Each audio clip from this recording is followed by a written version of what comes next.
To some other news, the old clock at the San Fernando West Secondary School has been restored. CNC3's Otto Carrington covered the event and he tells us more. Meet Siraj Dure. He has been a teacher at the San Fernando West Secondary School for 35 years. A milestone since the school has been in existence for 60 years and many may know his school as Old Tech. Secondary, how can I help you?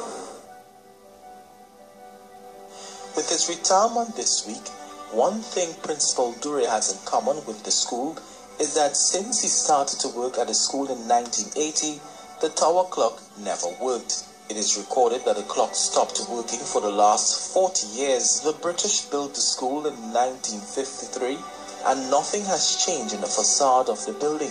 Here in September 1980 as a teacher 3 mathematics. And I have remained here over the years. I have seen the school go through many of its phases. In fact, all the phases that in the school.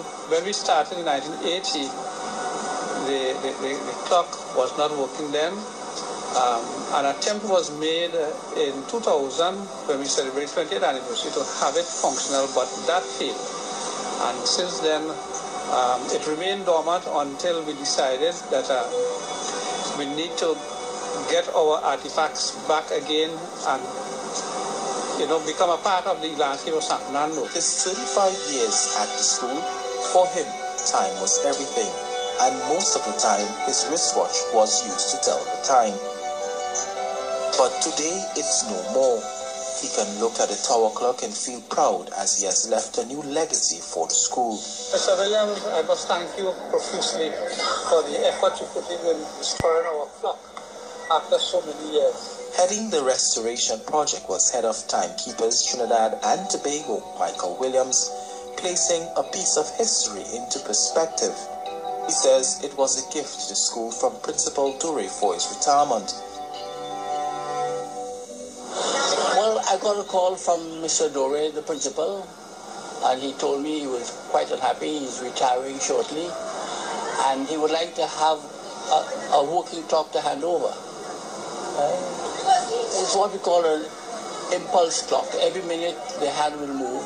It will move very slowly, but every minute the hand will advance 1 minute. And if ever power should fail, when power returns, the hand would catch up to the correct time. So he doesn't have to have any concerns about whether the clock is carrying the right time. The mechanism is imported, but the framework, the size and so was done in Trinidad to match this building here.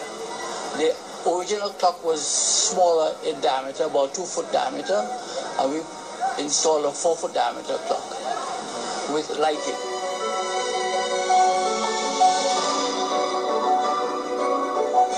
As he makes his final steps in a school which he loves so dearly, Principal Dure says it's an honor to restore a part of history, and he expects that thousands of students coming through the school in the coming years can be able to see the clock tower and know the time. And we wish Principal Dure all the best and all the success in his retirement.